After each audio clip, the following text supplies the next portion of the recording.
This is an examination of the hidden human condition. This is the Hidden Killers Podcast with Tony Brueski. We're talking right now with Eric Faddis, former felony prosecutor and attorney, about the Negasi Zuberi situation, case, charges, depravity, whatever you truly want to call it.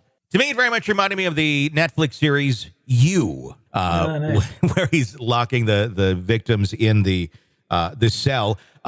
This is such a twisted case. Oftentimes, if someone is accused of something, there's got to go through the evidence to try and figure out, is this possible? Here, we found the cell in his garage that the woman escaped from. Pretty damning to have that, number one. Is Negasi just pretty much out of luck from day one in this, just with the optics and the facts that are right on the surface of this without even digging in? Oh, gosh. I mean, just from what we know from the outset, it seems terribly problematic for Negasi on that. Is there some world in which he conjures up some kind of defense that this was a consensual romantic encounter after which the partner was dissatisfied or felt guilty or shameful and fabricated allegations against them? I guess they could try to bring something like that, but at least from what I've read, it seems like this victim has escaped the kidnapping and this torture dungeon and narrowly escaped with her life. And so, she's going to be a prime witness against this guy. And if there's a trial, she's going to tell the jury from her perspective, what happened. And to try to counter that and say, what is the counter? It wasn't me. I don't think that's going to work. It's his house. The torture den is in his house. Mm-hmm. So is it consent? Is that the defense? I just don't know at this point. But world of problems for Negasi. Because that was kind of the question I was going to ask next. I mean, how do you approach a client like this who has this sort of a rap sheet, this sort of a history of restraining orders, of allegations of sexual abuse multiple times over and abuse in general. And then we see this come out of him. Obviously, your response may be, I'm not going to take your case. You need to find somebody else. But let's just say that you didn't have a choice in the matter. How do you begin that conversation with somebody like this? How do you begin to try and find a direction to represent someone who, they're entitled to a defense? Sure.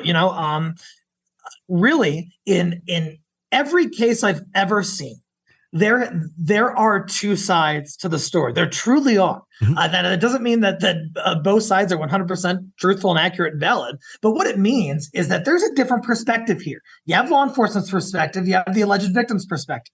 But then you really need to dive into, what is my client's perspective? How did they see this? What are they claiming they allegedly do? What is left out of the police reports? Is there context? Is there some prior historical events that have influence over what happened?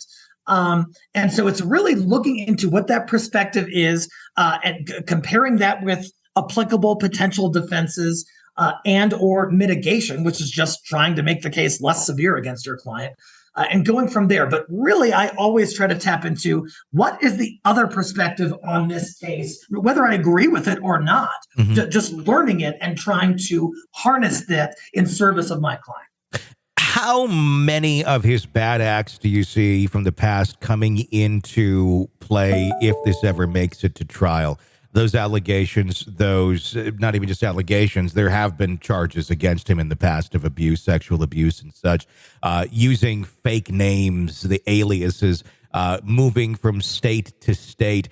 Do you see the jury being able to hear all of that context about his past, or would that be put off to the side because it's not necessarily pertaining to this specific woman who escaped? In contrast to the Rex Harriman case and his past regarding the child pornography, where it likely wouldn't come in here, I think that the past sexual unlawful escapades do come in against this defendant, because especially in the sexual assault context, when you have kind of a modus operandi, you have a way of going about committing a crime, and there's a thread that sort of runs through this most recent case and his prior cases. The jury oftentimes gets to hear about that thread and how it sort of shows that it was this defendant who did this, and he did it in this specific way. At least that's what the prosecution is going to argue. So in this matter, I think that prior stuff is coming in. Yeah. The HOA that he was under at his home, they weren't the biggest fan of him, nor was the landlord, having many violations of community rules in the past, such as parking the RV camper in the driveway, keeping pit bulls that ran loose, renting out rooms without notifying the landlord. A lot of things that you can't do without permission. But then at the end of the day, you're dealing with an HOA. It's not the police that you're answering to.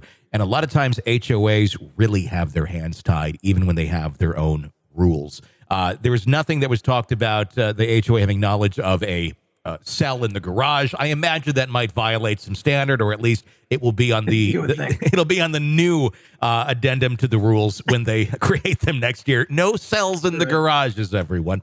Right. Yeah. But something like that. And I bring this up where communities create these kind of safeguards, HOAs, for example, to stop bad behavior, more so usually about painting your house bizarre colors or not keeping up your yard. But even then, their hands are tied so often, even when someone violates them. We're dealing in my community right now, a registered sex offender moved back in with his wife and child.